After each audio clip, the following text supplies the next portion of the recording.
Песен на любовта. Сърцето ми е развълнувано от нещо добро. Казвам, песента ми е за цар. Нека езикът ми бъде стилусът на мел преписвач. Ти си най-красивият от човешките синове. Благодатна реч се лее от устните ти.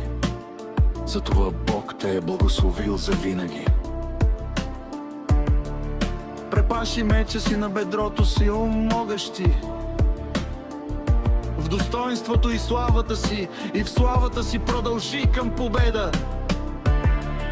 Язди в името на истината, смирението и правдата. И десницата ти ще извърши страховити дела. Стрелите ти са остри, карат народите да падат пред теб. Те пронизват сърцата на враговете на царя. Бог е твоят престол за вечни векове. Скиптър на царството ти е скиптър на правотата.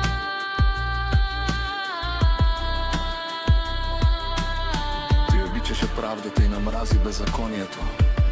Затова Бог, твоят Бог, те е помазал с маслото на ликуване повече от твоите другари.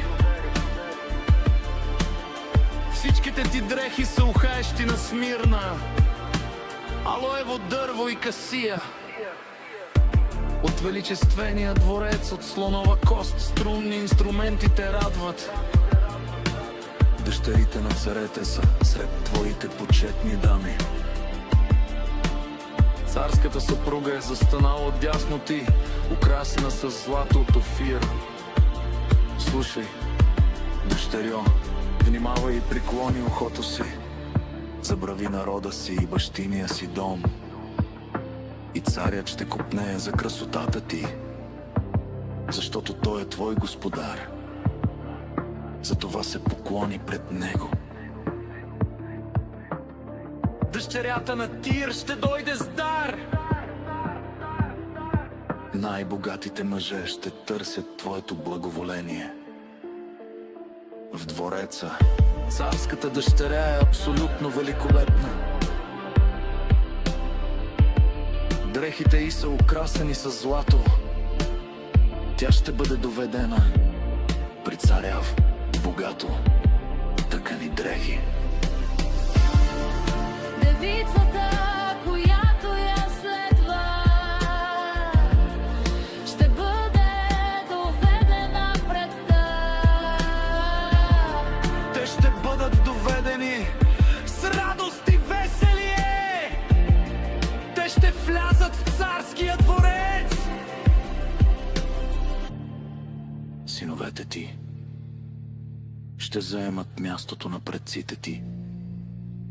Ще ги поставиш за княза по цялата земя. Ще явя името ти във всички поколения. Затова племената ще те хвалят завинаги и завинаги. Псалм 14.